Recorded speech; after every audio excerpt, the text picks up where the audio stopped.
Silakan duduk kembali, Bapak Ibu. Shalom Bapak Ibu. Kayaknya kalau nggak salah, ini first time saya untuk hari Minggu kali ya, Pak David. Sebab kadang-kala saya datang di persekutuan pagi, ya, doa pagi. Ya, itu beberapa kali saya datang sejak dari Menara PRI yang ada di Asia Afrika yang kemudian pindah ke sini. Nah, saya perkenalkan nama saya punya nama Rubin Ong, ya, tidak tinggal di Jakarta, tapi di Gading Serpong. Sebab Gading Serpong bukan provinsinya Jakarta, tapi itu provinsi Banten ya. Jadi orang seringkali berpikir bahwa Tangerang Jakarta punya, padahal itu wilayahnya Banten sebetulnya. Nah, kita ada gereja namanya Living Room Community Church. Lebih banyak mostly anak-anak muda, hampir mungkin 80% kali, karena memang kita lebih banyak equip ke generasi, ya, terutama untuk melatih mereka di marketplace, di dunia usaha. Sebab kita punya prinsip, kita tidak mau hanya jago kebaktian, tapi mesti jago kehidupan. Sebab kalau nggak hati-hati, gereja orang-orang di dalamnya pintar kebaktian, tapi belum tentu pintar dalam kehidupan, ya. Nah, saya mau supaya orang-orang yang kita latih ada di sana, supaya mahir dalam semua sisi. Tidak hanya mahir di kebaktian, tapi mahir dalam kehidupan. Nah, mungkin itu perkenalannya. Jadi kalau ketemu saya, apalagi di Sudirman Street, ya panggillah saya. Tapi yang lebih penting traktir saya, itu jauh lebih penting ya. Sebab ini jalan sekarang mulai mempengaruhi Indonesia, namanya Sudirman Street katanya ya. Sebab banyak makanan enak di sini. Udah, kita nggak usah membahas itu, kita ibadah dulu. Ya. Langsung saja, nggak menggurui, nggak sok tahu, tapi saya ingin berbagi buat kita semua tentang satu kata namanya sinkronisasi kehidupan bersama Tuhan. Bagaimana hidup kita ini harusnya sinkron, ya, bahasa lainnya terintegrasi, ya, bersama dengan Tuhan. Nah, sinkronisasi bersama Tuhan maksudnya begini, Bapak Ibu. Roh, jiwa, tubuh kita itu menyeluruh, menyatu bersama Tuhan supaya kita bisa menjadi pelaku kehendak Tuhan. Hanya itu tuh sebetulnya ya, secara definisi sederhana. Bahwa harusnya roh, jiwa, tubuh kita itu menyatu bersama Tuhan supaya kita bisa melakukan kehendak Bapa. Sebab ini Bapak Ibu, kenapa kita perlu membahas ini? Manusia terdiri dari 3 hal kan, yaitu soul, ya, spirit, and body. Ya, spirit, soul, and body. Oh, kita terdiri dari roh, jiwa, dan tubuh. Kalau boleh ulangi, boleh sama-sama Bapak Ibu, 2, 3. Roh, jiwa, dan tubuh. Ya. Nah, masing-masing bagian ini punya fungsi. Nah, hati beda dengan roh. Ya, hati bahasa Greeknya keluar kata kardia. Dari situ muncul istilah kardio. Yang suka treadmill tahu itu, tujuannya kardio kan. Nah, roh lain, roh itu bahasa aslinya ditulis kata pneuma. Ya, pneuma itu adalah God place. Jadi tempat kediamannya Tuhan itu adalah di roh. Ya, katakan kediaman Bapak Ibu. Ya. Nah, Tuhan hadir di sini pagi ini betul. Tuhan hadir karena kita.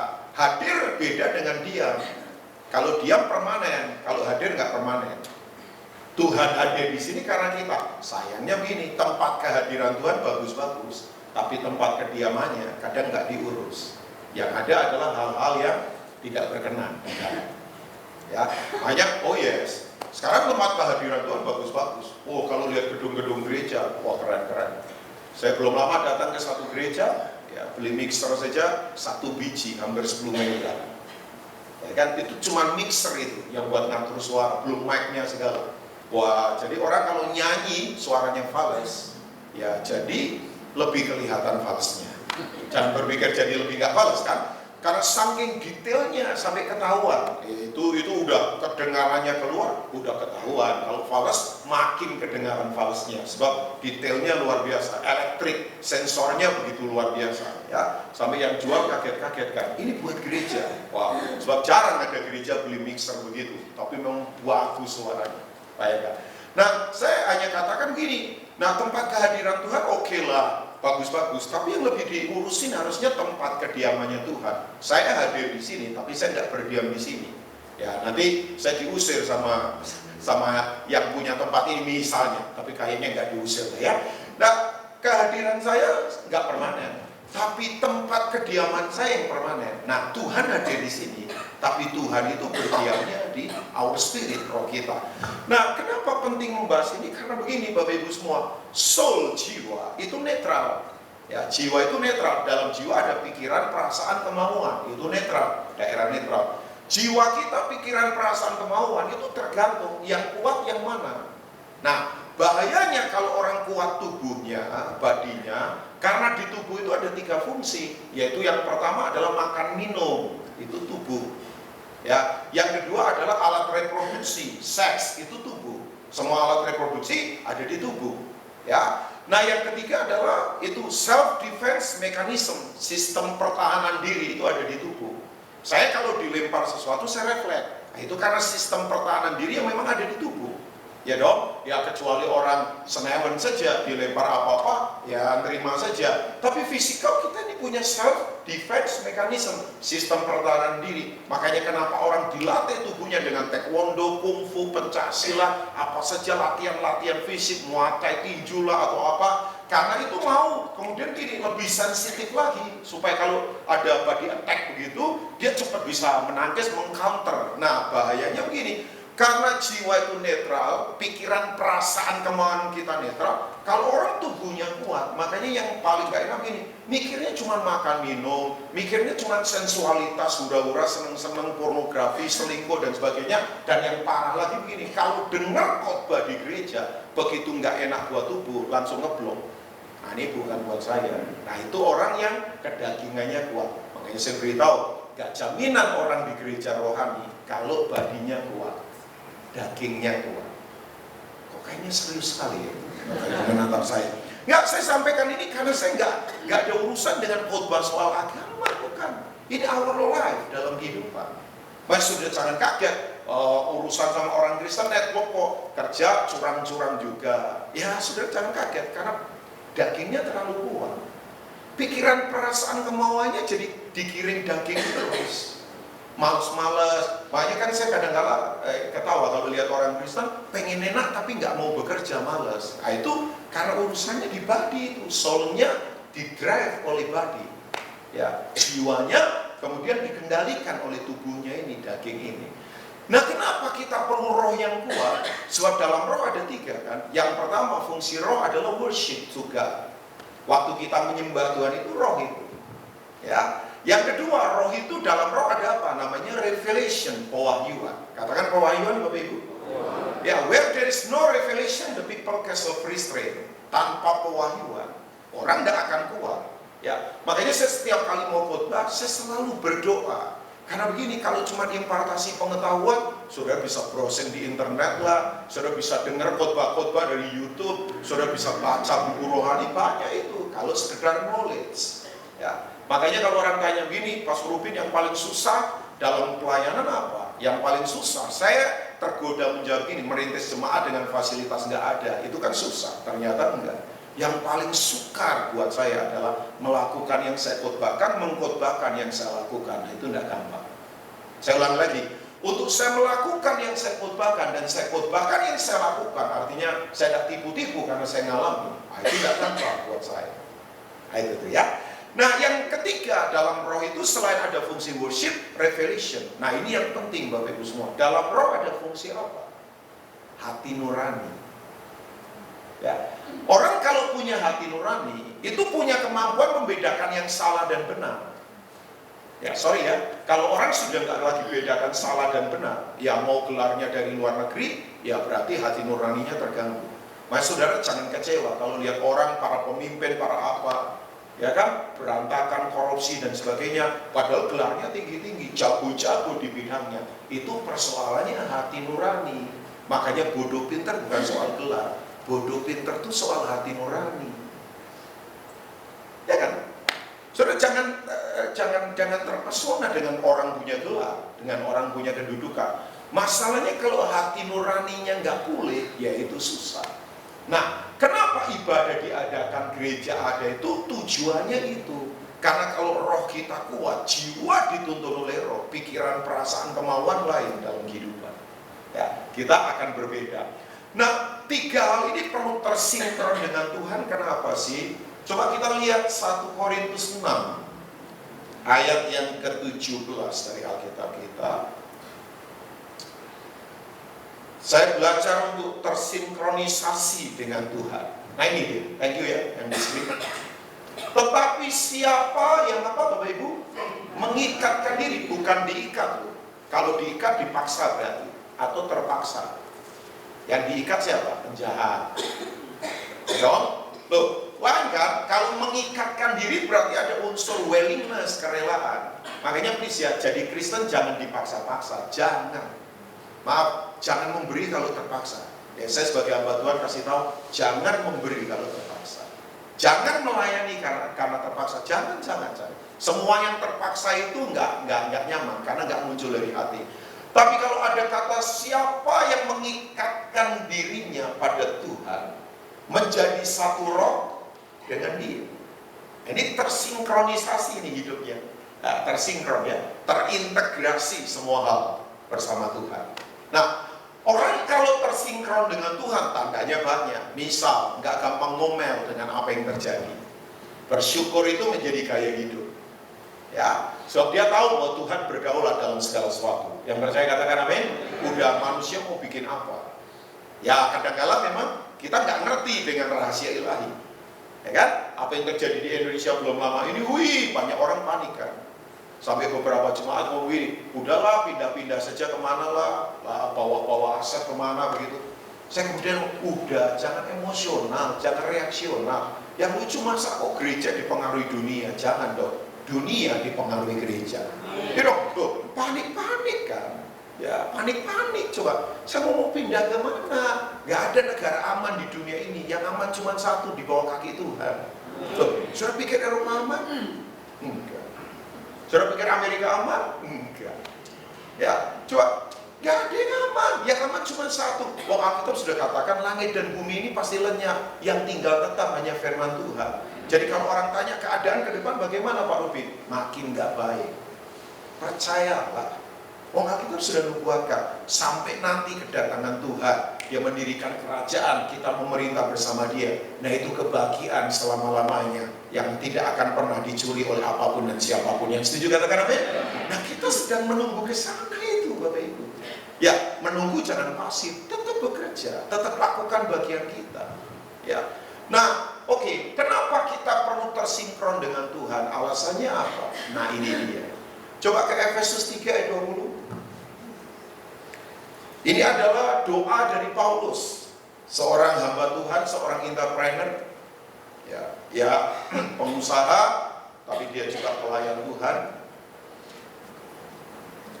Saya kalau lihat pelayanannya Pendeta Ishak, ya saudara punya gembala, kagum tuh ya, ya konsisten sampai sekarang, ya tetap melayani. Saya kalau lihat para bisnismen misalnya yang tetap punya hati melayani, saya kagum, saya harus belajar banyak. Saya punya sahabat di Makassar, ya orang luar biasa. Kira-kira 15-20 tahun yang lalu pedagang telur biasa saja, tapi siapa sangka sekarang punya kira-kira 14 supermarket random, hasilnya luar biasa. Sebutkan nama supermarket hebat, kalah penjualannya sama dia. Bisnis gak pakai utang, pembayar pajak nomor 5 terbesar di Makassar. Diberkati luar biasa, lagi bikin waterboom di daerah bandara. Ya, saya belum lama kunjungin, luar biasa. Tapi saya beritahu buat Bapak Ibu semua, bukan itu masalahnya. Ya, yang saya suka dia latih banyak orang. Kira-kira 400 pendeta dia latih untuk mentas di bidang keuangan, latih di perikanan, di perkebunan, supaya pendeta-pendeta ini bisa bikin sekolah, ya pelayanan nggak sodor-sodorkan proposal, apalagi yang di pedalaman kan. Bayangkan perpuluhan berapa kan? Maksudnya ini kalau mengukur nominal jemaat dan sebagainya. Tapi dengan begitu dilatih begitu, mereka jadi mandiri sekarang. Saya lihat dengan mata kepala sendiri. Dia pelayanan misi setahun bisa 6-7 kali turun ke lapangan. Biasanya kalau pengusaha kan ya kasih uang saja selesai, enggak. Dia keluar uang, dia turun, dia beri waktu beberapa hari di pedalaman. Setahun bisa 5-6 kali. Saya pernah pergi bersama dia beberapa kali. Ya. Jadi kemudian waktu saya tanya sama dia, dia berkata, iyalah Pastor Rubin, mau buat apa hidup ini? Kalau nggak tersinkron dengan Tuhan, nanti kita nggak melakukan kehendak Tuhan. Ya, saya mau terbang kemana saja dalam setahun bisa saja. Ya, dia bisa beli apartemen di mana saja bisa. Oh, memang punya ability secara finance. Tapi dia berkata, enggak lah, saya tahu tujuan hidup saya untuk apa. Nah itu orang-orang yang tersinkron dengan Tuhan, cara berpikirnya lain. Bapak Ibu, saya suka sekali satpam-satpam yang sudah lama puluhan tahun sama dia sekarang jadi manajer-manajer ya di toko-tokonya dia ya dengan gaji standar manajer kan. Karena dia berkata begini, gampanglah sistem dibikin, bayar saja sistem yang bagus. Yang terutama adalah pelaku sistemnya mesti benar. Nah orang-orang ini dilatih. Waduh, banyak yang kenal Tuhan secara luar biasa. Saya lihat apa yang dia lakukan. Saya berkata, wah ini udah tersinkron dengan Tuhan. Roh jiwa tubuhnya itu terintegrasi supaya melakukan kehendak Bapa dalam kehidupan. Nah Paulus berkata ini, seorang entrepreneur ini, seorang pelayan Tuhan, seorang maker kalau sekarang bisnis properti. Ya sebab dia pendiri tenda. Waktu itu kan orang banyak pakai tenda, belum ada hotel, belum ada perumahan kan. Dia berkata begini nih, bagi Dialah, bagi Tuhan lah yang dapat melakukan berapa Bapak Ibu? Jauh lebih banyak daripada yang kita doakan atau pikirkan, seperti yang ternyata dari kuasa yang bekerja di dalam kita. Yang setuju katakan amin. Kenapa kita perlu tersinkron dengan Tuhan? Why? Mengapa kita perlu tersinkron dengan Tuhan? Yang pertama adalah ini dia, bahwa Tuhan itu kalau menjawab kita selalu jawabannya lebih banyak. Katakan lebih banyak Bapak Ibu. Nah jangan berpikir, Pastor Rubin ngomong duit ini. Enggak. Saya tipikal pendeta yang jarang khotbah soal duit, berkat, gampang kok itu. Ya, jarang lah. Selama saya khotbah sekian puluh tahun, jarang banget. Kecuali kalau lagi seminar keuangan pun dari sudut yang saya tidak mau ke hal-hal yang ya gampangan begitu, nggak mau. Uang itu buat apa sih? Sebab kalau orang nggak tahu nanti uang jadi tujuan. Jangan.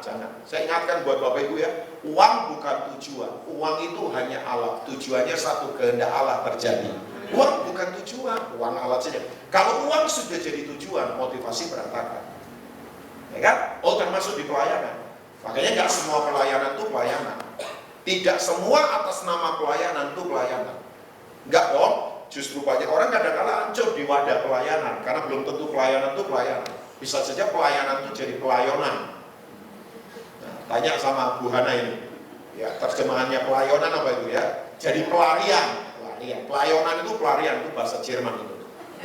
Jejer kauman maksudnya ya, itu bahasa Jawa lagi ya, pelayanan. Enggak, banyak orang pelayanan jadi pelayanan dan pelarian saja bisa saja. Nah kalau Tuhan itu kita perlu sinkron dengan dia, karena dia itu kalau menjawab hidup selalu lebih banyak daripada yang kita doakan. Yang percaya sekali lagi katakan amin.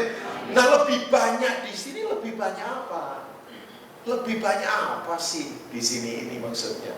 Nah ini, bahwa Tuhan itu lebih banyak membentuk karakter kita, membentuk hati kita, supaya kita siap dalam kehidupan. Nah itu tuh. Oke, yang suka membaca Alkitab, ya, apalagi yang lulus sekolah minggu, ada di sini yang lulus sekolah minggu? Hah? Ada lah pasti ya. Saya lulus sekolah minggu, ibu lulus sekolah minggu ya? Wajahnya kelihatan. Kalau suaminya saya nggak yakin. Tapi bisa saja ya. Enggak, saya lulus sekolah minggu, cum laude lagi. IP saya 4.0. 4, IP saya 4. Jadi saya lulus sekolah minggu, makanya guru sekolah minggu saya ngomong, kamu memang layak jadi pendeta. Lulus cum laude lagi di sekolah minggu ya. Nah, kalau kita belajar sekolah minggu tentang Abraham, ya, Bapak Ibu nanti baca kitab Kejadian. Abraham itu dijanjikan anak di usia 75 tahun. Sudah tua. Ya kan? 75 tahun. Cuman kemarin di liputan 6 SCTV di online-nya nggak tahu baca berita nggak? Ibu usia 101 tahun melahirkan bayi, sehat lagi bayinya. Wah sampai anak-anak ngomong begini, loh itu kalau lagi kontraksi nekannya gimana Pastor Rubin? Apa nggak putus nyawanya itu? 101 tahun melahirkan bayi, coba bayangkan. Makanya kalau ada nenek-nenek hamil jangan dihakimi. Cuman kebangetan saja yang menghamili dia kan. 101 tahun, saya lihat di liputan 6. Wah ini lewatin rekor Sarah. Sebab gini, saya beritahu buat Bapak Ibu semua, Abraham dijanjikan Ishak anaknya, Ishak ya, bukan Ismail. Itu di usia 75 tahun. Dapatnya di usia berapa? 100 tahun. Padahal Tuhan kalau menjawab, ya setahun 2 tahun gampang lah. Tapi kok kenapa sampai selama itu? Abraham salah. Nah, saya kasih contoh ini. Tuhan itu suka menjawab lebih. Lebihnya apa? Lebihnya adalah begini, Abraham lebih tekun, Abraham lebih fokus ke Tuhan. Dalam proses dia lebih banyak dibentuk. Sebab Tuhan itu suka menjawab. Nah, lebihnya itu bukan soal lebih duit makin banyak, bukan kemudian fasilitas makin baik, bukan itu isunya. Saya minta maaf kalau orang kesaksian hanya soal begitu-begitu. Dunia punya kok. Ya kan? Ya, terserah sih orang mau kesaksian soal pergi ke luar negeri berapa kali dengan bisnis kelas, atau kemudian rumah tinggal di kawasan mansion, kawasan mewah, mobil gonta-ganti, ya oke lah kesaksian begitu. Cuman kalau didengar orang dunia Tuhan hebat gara-gara begitu, ya maafkan saya, dunia punya yang begitu. Tidak perlu ke gereja juga punya kan. Oh ya dong, anak rohani saya jualan mobil mewah, sekarang cuman kan jualan mobil agak turun kan. Tapi waktu jualan yang lalu, wah dia cerita unik-unik. Ya zaman James Bond keluar film, selalu ada orang kejar itu mobilnya James Bond. Namanya Aston Martin kan, dia pakai Aston Martin. Itu beli cash, pakai uang cash, bayangkan. Bawanya pakai kantong kresek yang buat sampah itu yang gede. Dibawa bayangkan cash. Ya, itu duit semua tidak campur daun, bayangkan. Itu satu mobil saya nggak tahu harganya berapa sih, bisa 4-5 miliar kali, yang limited edition. Saking buru-burunya pengen naik, mereka mau cepat loh datangnya. Dia nambah lagi, dibawa pakai kargo pesawat, itu mobil naik kargo pesawat, bayangkan. Sampai saya tanya Win, ya beli orang Kristen bukan? Oh bukan, Pas Rubin, nggak kenal Tuhan, bayangkan. Bawa cash begitu. Nah maksudnya begini, kalau cuma lebihnya di situ ya maafkan saya, dunia punya kok, dunia punya, ya kan? Tapi lebih di sini adalah lebih membentuk karakter. 25 tahun Abraham menunggu. Anak itu penting banget kan. Saking orang pengen punya anak sampai periksa kemana-mana loh. Ya, step by step, semua hal dilakukan. Nah 25 tahun bukan waktu yang pendek Bapak Ibu. Tapi justru inilah lebihnya. Lebihnya begini, Abraham lebih tekun, Abraham lebih dibentuk, Abraham lebih dibentuk untuk punya pengharapan yang kuat. Jadi saya katakan, kenapa kita perlu tersinkron dengan Tuhan? Karena begini prinsipnya, manusia suka hasil, tapi kalau Tuhan itu suka membentuk kita. Nah itu, satu kali saya lagi makan cake es krim, teman saya dari bangkrut, kemudian jualan es krim, sukses ternyata. Bayangkan, sukses, es krimnya enak, dan dia buat cake es krim, lumayan mahal sih, nggak punya toko, tapi by PO begitu ya, order begitu. Satu loyang kecil bisa 450.000, tapi memang kualitasnya lain, coklatnya, rumnya, bahannya enak. Wah enak memang, begitu saya gigit, saya makan begitu, langit terbuka. Itu malaikat lagi melambe-lambe. Itu bahasa enaknya pendeta itu. Pendeta kalau makan enak begitu tuh. Kita sama pendeta Pak, Ibu kalau lagi makan, itu kalau enak begitu, wih langit terbuka ya, kita melihat malaikat lagi memuji Tuhan. Nah itu bahasa kita ya. Apalagi kalau lagi makan sate kambing sama durian, woi itu kita ngomong, hati-hati lu, jangan makan sate kambing sama durian. Itu surga terbuka, malaikat melambe-lambe memanggil kita dan berkata, pulang-pulang anakku, ya kan? Kita suka mengingatkan gitu, pendeta-pendeta kan guyonannya begitu tuh. Jadi waktu lagi makan cake es krim, saya makan enak, tiba-tiba anak saya waktu itu saya masih ingat usia 2 tahun. Dia datang ke saya bawa mangkok, Pak bagi dong, masa makan sendiri. Begitu saya lihat dia nggak batuk pilek, prinsip nggak batuk pilek, saya kasih. Kalau batuk pilek saya nggak mau. Sebab anak-anak itu sensualitasnya kuat kan. Yang penting nikmati, belakangan nyeselnya. Nah kalau ada orang gede, ya pokoknya hajar dulu, nyeselnya belakangan, kanak-kanak itu. Nah itu spiritnya nggak kuat, tubuhnya yang kuat. Makanya sorry ya, banyak anak-anak bersembunyi di tubuh orang gede. Oh banyak. Ya. Banyak. Saya layani orang-orang yang tubuhnya gede-gede, tapi anak-anak yang dalamnya. Anak-anak kan, ya itu pembosan itu anak-anak. Saudara yang punya anak, ada yang bisa bertahan, dikasih mainan bisa tahan 5 tahun. Wah kalau anak dikasih mainan tahan 5 tahun nggak mau ganti-ganti, itu perlu dimuseumkan karena makhluk langka itu. Anak-anak bosan. Baru seminggu 2 minggu sudah bosan. Kan banyak anak, banyak orang baru nikah sebentar, bayangkan kita terpukul kan. Untung kita sudah pastikan kita tidak mau berkati sepasang. Orang yang mau merit tapi nggak jelas memang. Kita untuk konseling begitu ketat banget. Betul, lari ke tempat lain, 3 bulan cerai. Dalam kondisi istri sekarang lagi hamil, pembosan. Wah, saya sih wanti-wanti gereja ini juga. Kalau konseling pernikahan mesti yang matang. Pintunya mesti ketat.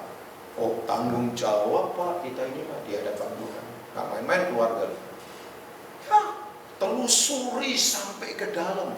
Oh, cari mantu sekarang nggak gampang loh Bapak Ibu. Ya, kita jangan mengukur orang dari badan keker, dari penampilan apa begitu, ketipu kalau kita nggak masuk pada spirit yang dalam. Ya, saya tahu gereja ini suka berdoa. Sebab kita nggak mau kecolongan, paling nggak screeningnya, nggak birokrasi, karena ini soal keluarga, nggak main-main. Keluarga itu penting sekali. Saya nggak mau guyonan soal keluarga. Oh ya, saya nggak mau main-main pada titik keluarga, sebab penting. Ini ujungnya ke bangsa. Keluarga kalau kuat, gereja kuat, gereja kuat, kota kuat, bangsa kuat. Jadi keluarga adalah the key of revival. Kunci kebangunan rohani itu di keluarga.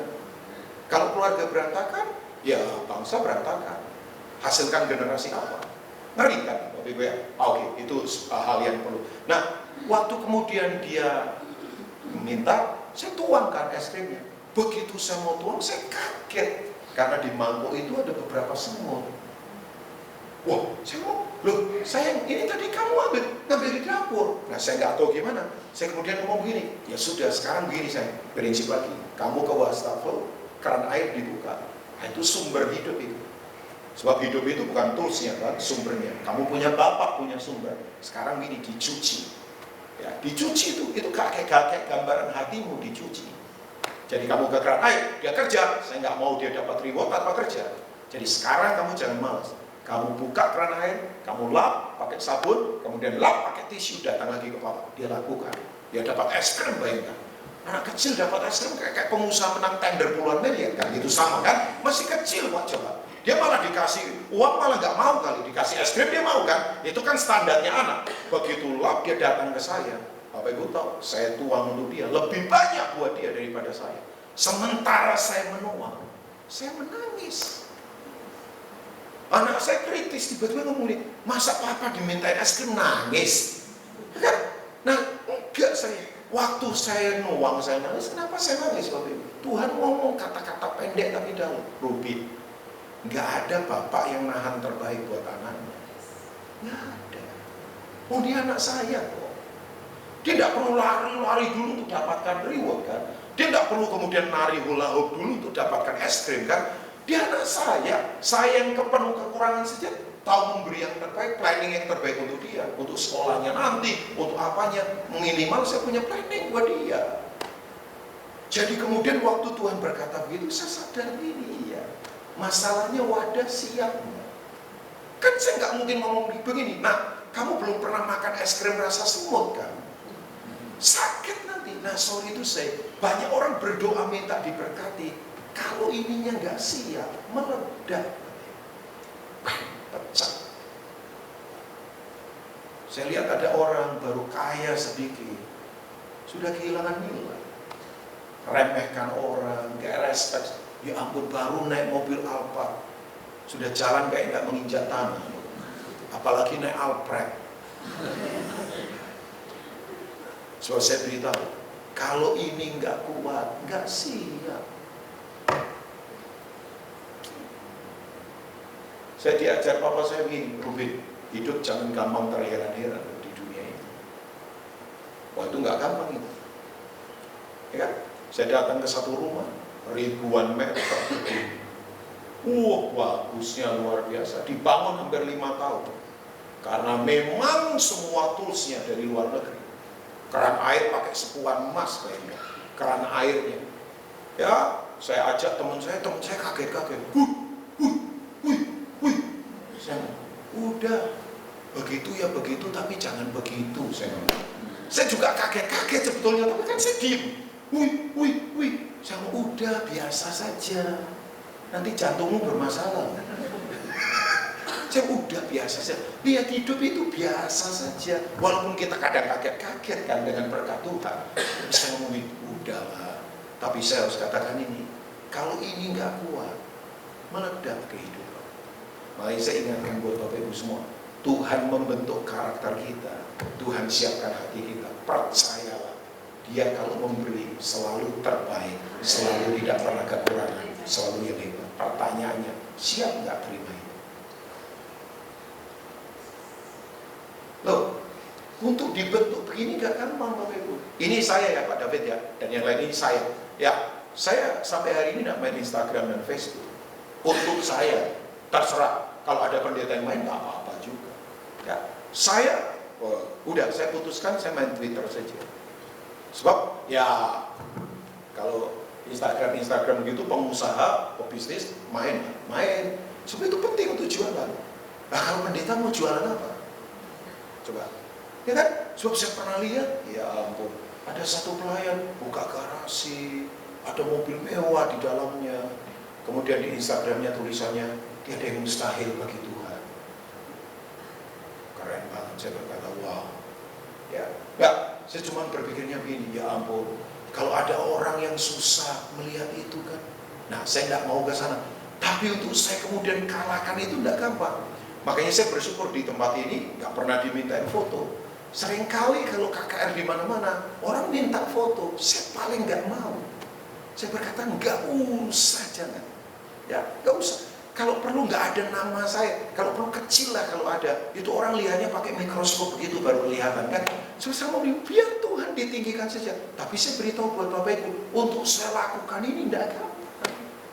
Itu virus-virus kecil kalau nggak dibantai, jadi monster yang menakutkan. Ya, saya sadar, saya servanthood, saya hamba, saya bukan selebriti, saya bukan. Saya bukan selebriti yang perlu diperlakukan apa begitu, enggak. Nah, tapi untuk kalahkan itu enggak gampang Bapak Ibu.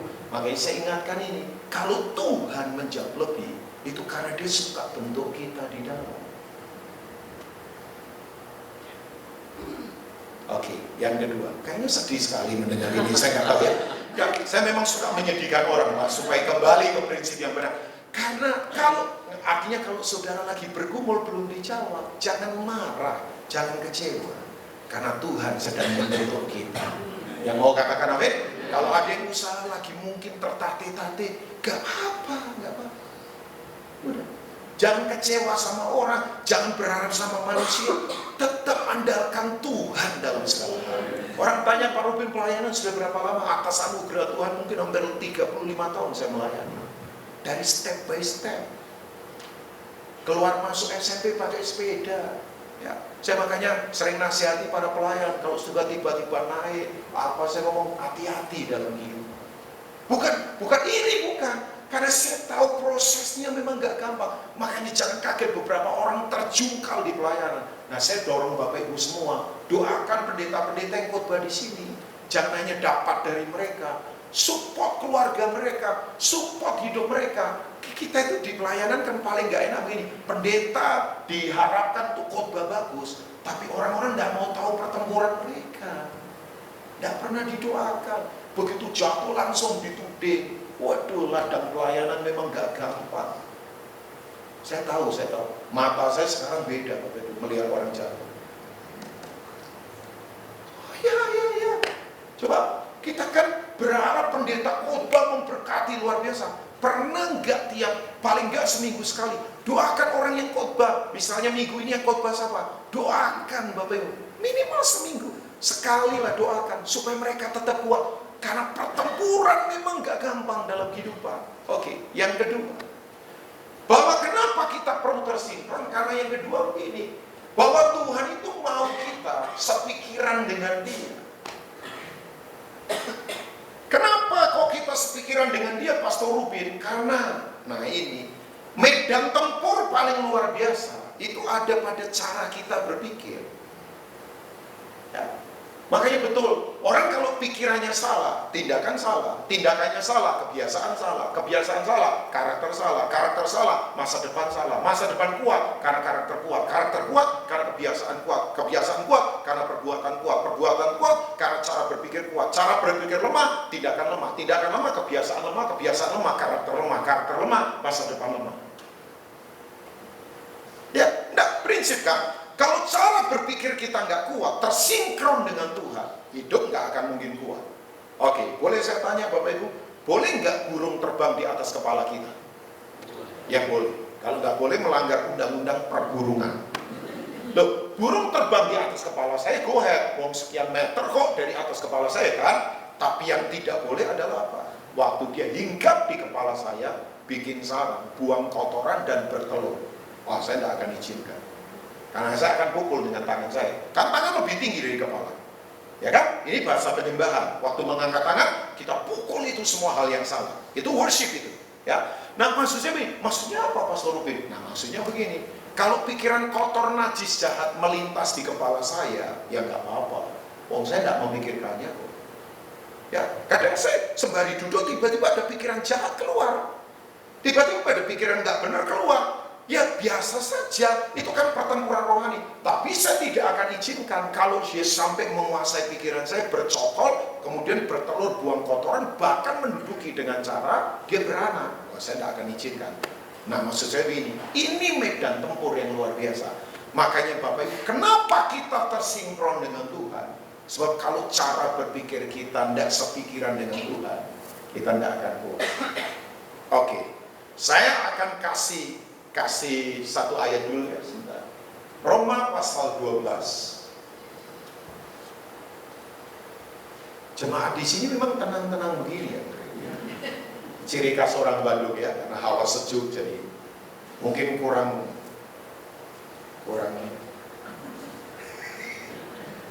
proses kehidupan kayaknya ya. Ya, saya ingatkan saja memang kenyamanan pembunuh iman paling besar sih. Ya, kalau lagi ada yang digoncang ya bersukacita lah. Sebab pikiran kita lagi dibuat sepikiran dengan Tuhan. Roma 12 ayat yang pertama.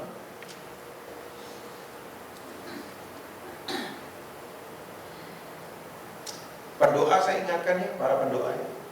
Ada pendoa itu kadang-kala emosinya, apalagi kalau sudah berdoa itu kayaknya lebih rohani dari yang lain. Jalan tak nginjak tanah, ditanya bahasa Indonesia menjawabnya bahasa roh, ada juga ya. Makanya hati-hati ya yang di menara doa, kadang-kala merasa rohani atau apa. Ya hati-hati juga di menara doa, merasa apa begitu. Nah yang lucu beberapa emosional. Loh, waktu demo-demo di Jakarta itu pendoa-pendoa saya beberapa yang dekat saya tegur. Doanya gawat ya. Tuhan waktu nanti demo Tuhan, kirim hujan yang gede, badai guntur halilintar, pohon bertumbangan di mana-mana, air meluap kemana-mana, sampai mobil kalau perlu jadi terhanyut kemana-mana. Saya ngomongin ini doa rasis ini, coba bayangkan. No, Tuhan ditarik. Begini prinsipnya kan gak enak, kita menang yang lain kalah, fisikal. Loh, spirit apa ini? Enggak. Masa Tuhan ditarik-tarik berpihak untuk kemudian hancurkan orang lain? Jangan. Musuh kita bukan manusia. Lawan kita itu penguasa udara di kegelapan. Saudara kalau lihat orang jahat, lihatlah yang dibalik dia siapa. Nah yang dibaliknya itu yang perlu diperangi.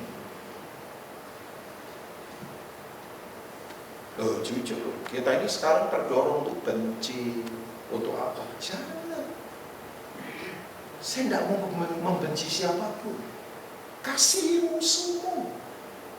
Jangan lupa prinsip itu. Tampar pipi kanan, kasih pipi kiri. Kenapa kalau tampar pipi kanan, kasih pipi kiri?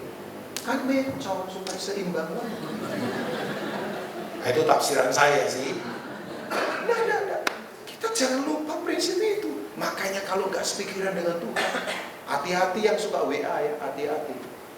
Saya tidak mau kirim WA kalau saya tidak kuat konsep. Saya makanya jarang broadcast WA kalau saya sendiri tidak menguasai masalahnya. Kita nggak menguasai masalah, bayangkan. Hanya dapat informasi sekian detik, dikirim kemana-mana. Jangan. Hati-hati. Ya, orang Batak kan ngomong gini, mulutmu harimaumu. Itu tuh terkenal kan, biasanya orang-orang sana, mulutmu, jaga mulutmu itu harimau. Sekarang sudah naik level, bukan lagi mulut kita harimau kita, jari kita harimau kita. Jadi sudah cari ya, hati-hati, enggak hati-hati. Sebab ini berita kemana-mana begitu luar, kita tergiring pecah-pecah di mana-mana. Makanya saya ingatkan buat Bapak Ibu, kalau nggak sepikiran dengan Tuhan, ya kita nggak akan kuat. Nah ini ibadah, ini ibadah. Karena itu saudara-saudara, demi kemurahan Allah, aku menasihatkan kamu supaya kamu mempersembahkan tubuhmu sebagai persembahan yang hidup, yang kudus, yang berkenan kepada Allah. Itu adalah apa? Ibadahmu yang sejati. Bahasa Latinnya ten logiker latrayam, bahasa Inggrisnya reasonable worship. Penyembahan yang wajar, ibadah yang wajar itu bukan tepuk tangan, bukan pinter bahasa roh kuat, enggak. Tapi ini mempersembahkan tubuh. Tangan ini dipersembahkan. Jangan nulis-nulis cek yang blong mengecewakan orang. Tangan dipersembahkan. Jangan bikin-bikin laporan yang nipu-nipu. Tangan harus dipersembahkan. Jangan untuk tampar kiri kanan dalam kehidupan. Ibadah sejati mempersembahkan tubuh. Kaki kita melangkahi ke yang benar. Tangan kita mengerjakan yang benar. Mulut kita menyatakan yang benar. Cara memandang kita menyatakan yang benar. Ini ibadah yang sejati. Di luar ini nggak sejati. Ya kalau cuma tepuk tangan biasa. Karena nyanyi lagu rohani tidak menjamin orang rohani. Enggak. Tangan, mata, mulut, kaki mesti benar-benar untuk dipersembahkan sebagai ibadah yang sejati.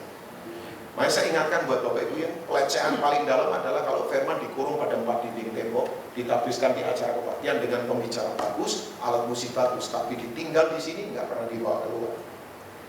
Nah, itu penyimpangan paling dalam menurut saya. Jangan. Nanti firman kok dikurung, jangan. Firman kok dikurung, padahal nggak bisa. Jangan dikurung firman.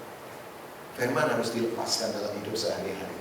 Yang setuju katakan amin? Betul. Saya kalau ngomong kebenaran, orang nggak dengar nggak apa-apa. Waktu saya bicara kebenaran, orang nggak dengar ya nggak apa-apa. Ada yang tutup telinga, ada yang cuek, ada yang masa bodoh, ya nggak apa-apa, nggak perlu marah. Tapi orang nggak bisa tutup mata kalau lihat hidup saya benar. Berani tutup mata, nabrak. Waktu orang lihat hidup kita benar, nggak bisa tutup mata.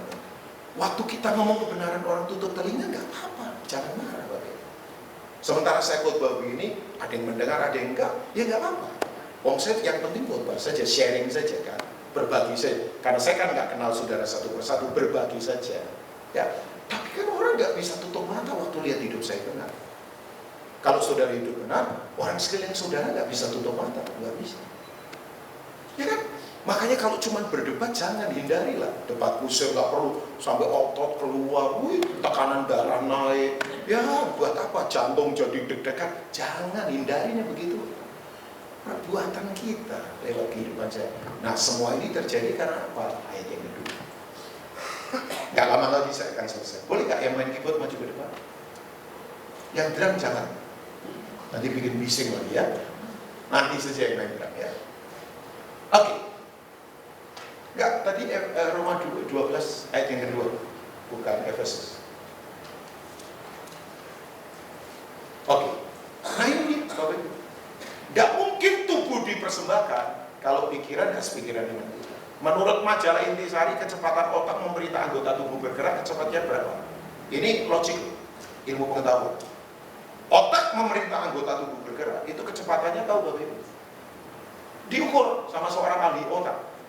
Otak saya itu memberitahu tangan saya, kaki saya bergerak kemana-mana, itu ada kecepatannya.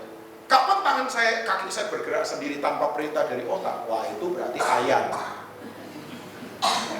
Itu bahasa kerennya, bahasa anak mudanya saraf, nggak pakai F. Ya saraf, ya kata anak saya, ya saraf. Ya Mas Ibi, bahwa otak saya itu memerintah anggota tubuh bergerak, itu diukur sama ahli otak. Kecepatannya 1/14.000 detik. Bayangkan cepatnya luar biasa, 1/14.000 detik. Tangan saya bergerak kemana, kaki saya melangkah kemana, apa yang saya lakukan, itu perintah dari Ibu. Wah makanya ini harus dijaga betul, sepikiran dengan Tuhan. Wah kita ini kalau nggak sepikiran dengan Tuhan, paradigma nggak kuat. Ya, paradigma jadi nggak kuat. Nah ini Alkitab berkata, janganlah kamu menjadi serupa dengan apa Bapak? Dunia dan bumi beda ya. Bumi tempat kediaman kita, kalau dunia sistem. Saya tinggal di bumi, tapi saya nggak mau duniawi. Dunia dan bumi beda, jangan salah sangka ya. Kita tinggal di bumi, tapi nggak boleh duniawi. Karena dunia itu sistem. Katakan sistem Bapak Ibu. Dunia sistem apa? Sistem najis, keji, jahat. Itu sistem manusia, dunia. Sistem. Kalau bumi tempat. Tetapi berubahlah. Apa Bapak Ibu? Kenapa pakai kata lah? Karena diperintahkan nggak gampang. Kata berubah di sini memakai kata Greek namanya metamorphe. Dari kata itu muncul istilah biologi metamorfose, perubahan bentuk. Dari benih kecil menjadi kemudian ulat, ya kan? Menjadi kepompong. Kemudian it's magic menjadi kupu-kupu yang terbang tinggi. Ya, saya ulangi lagi. Metamorphe adalah metamorfosa, perubahan bentuk. Dari mulai benih kecil, kemudian makanya ikut Tuhan kalau cara berpikirnya nggak berubah, hidup nggak pernah berubah. Nah, itu tuh penting ya. Sehingga kamu dapat membedakan manakah kehendak Allah, apa yang baik yang berkenan kepada Allah dan yang sempurna. Jadi nggak mungkin kita lakukan ibadah yang sejati kalau kita nggak sepikiran dengan Tuhan. Nah, saya tadi belum selesai. Para pendoa saya tegur begini, karena orang kalau berdoa sukanya. Saya yakin di sini enggak kali ya, walaupun di sana sini banyak. Dia ngomong begini para pendoa, mari kita berdoa supaya kita rubah pikiran Tuhan. Hebat banget ya. Coba. Kita berdoa supaya kita rubah pikiran Tuhan. Ya, saya beritahu, kita berdoa bukan supaya kita rubah pikiran Tuhan. Kita berdoa justru begini, biarkan Tuhan rubah pikiran kita supaya kita bisa sepikiran dengan Tuhan. Jadi waktu kita berdoa itu, biarkan Tuhan rubah pikiran kita supaya kita sepikiran dengan Tuhan. Saya datang ke satu persekutuan, keluarga pengusaha yang lumayan, anak sekolah di Amerika. Seorang wanita, for good. Karena dia anak sulung, mulai gantiin bapaknya. Bidangnya tanker, oil. Udah cukup lama, puluhan tahun. Walaupun wanita, mau gak mau karena dia sulung, adiknya masih kecil. Jadi mulai bantuin bapaknya. Belum married. Still dia. Hampir 30 tahun. Bapak Ibu kaget saya. Sebab saya datang itu sudah kejadian. Mamanya stres berat karena saya datang itu, saya nggak sempat ketemu anak ini. Sebab kira-kira sebelum saya datang setahun, kurang setahun, anak ini pass away, meninggal. Saya tuh kalau dengar cerita yang begini-begini dikuatkan. Ya tadi kalau cuma cerita barang, cerita itu bukan nggak boleh. Dunia punya yang begitu apa boleh. Tapi gue tahu, ini anak kena kanker darah stadium 4. Ya karena ada duit, kirim ke Amerika. Sekian bulan di Amerika, diobati. Tapi nyebar kemana-mana. Itu saking sakitnya Bapak Ibu, sampai ditaruh morfin. Jadi suntikan morfin ini udah nyuntik, sudah pancat sendiri, masuk begitu. Wah, kanker itu sakit kalau udah ke tulang segala, nggak main-main. You know? Jadi pencet sendiri. Tapi sekian bulan di situ. Nah ini yang saya kagum, yang saya kagum. Hebat ini. Dia tiap hari waktu itu zamannya BBM, BlackBerry Messenger. Sekarang kan WA. Dia kirimin teman-temannya, sahabat-sahabat gereja yang kata-kata menguatkan. Tantenya datang, apanya datang. Justru mereka nangis di lawat Tuhan, lihat anak ini. Dia cuma punya kerinduan satu, jangan sampai botak kanan rontok, kan kemoterapi. Supaya dia bisa sisiran tiap hari. Rambutnya tetap panjang, nggak rontok. Dia doa, Tuhan, kalau boleh jangan botak, jangan. Jadi dia tetap bisa sisiran. Bersuka cita. Papanya yang keras pegang, tanker yang biasa, papanya nggak percaya Tuhan. Oh sekarang papanya aktif, meninggal anak. Saya waktu kemudian dengar kesaksian ini, teman-temannya, sahabat baik saya, masih muda-muda lah di bawah, ngomong gini, Kak Lumpin, ini different, ini memang lain ini. Kematiannya membawa puluhan orang datang ke Tuhan, keluarganya yang keras-keras lagi semua. Ya, sampai saya waktu mendengar ini, saya sendiri ngomong gini, Bapak Ibu sudah tidak perlu dikhotbah ini, mau khotbah apa saya? Enggak lah, Pastor Rupin tetap khotbah, kuatkan kita. Tapi saya kemudian sadar, kalau orang nggak sepikiran dengan Tuhan, aduh. Saya dengar itu, saya berkata, wow, Hidup kalau tersinkron dengan Tuhan, lain. Kematian bukan tragedi. Kematian itu awal saja untuk orang tinggal bersama sang kekasih yang sejati. Tapi waktu proses itu, saya tahu itu gak gampang, tapi tersinggung. Mulut gak jelek, kuatkan orang tiap hari di tengah kesakitan yang tidak gampang. Sampai tahu Bapak Ibu, dikubur di Indonesia, beberapa perawat dokternya Amerika datang di Indonesia. Orang-orang sana kan gak percaya Tuhan, bertobat mereka. 3-4 suster bertobat karena tiap hari ketemu dia. Saya berkata, wow, nggak KKR pakai panggung, tapi lewat kehidupan. Saya berkata, wow, still yang anak muda. Saya mau dia pahlawan yang hebat. Sebab yang ketiga Bapak Ibu, kenapa perlu sinkron dengan Tuhan? Efesus 3 ayat 20. Kamu mulia sekali ya, tidak nampak ada di belakang. Ya, dia melayani di belakang nggak nampak, padahal ganteng. Kalau di mimbar layak ya. Oke, ini dia. Bagi dia yang dapat melakukan jauh lebih banyak daripada kita doakan atau pikirkan. Baca sama-sama itu. Di bawahnya seperti ini 2-3 Bapak Ibu. Seperti yang ternyata dari kuasa yang bekerja di dalam kita. Kenapa? Karena ada kekuatan yang di dalam kita yang tidak mungkin terkalahkan oleh apapun. Yang setuju katakan amin? Nah, ini kekuatan yang disebut dengan self-control, pengendalian diri yang kuat. Ya, self-control itu adalah urusannya spirit. Orang kalau pengendalian dirinya kuat karena memang rohnya kuat dalam kehidupan. Saya nggak usah bahas terlalu dalam, tapi betul. Kalau orang nggak punya roh yang di dalam kuat, yang di luar dia gampang kalahkan dia. Hollywood dikejutkan dengan kematian 2,5 tahun terakhir ini seorang artis legend. Saya juga kalau filmnya muncul saya kadang-kadang lihat karena filmnya bagus-bagus. Namanya Robin Williams. Untuk nggak pakai om dia itu. Kalau om saudara saya kan. Robin Williams siapa nggak kenal? Mrs. Doubtfire, Good Morning Vietnam, klasik filmnya dia. Satu film yang menginspirasi saya pemuritan namanya Good Will Hunting.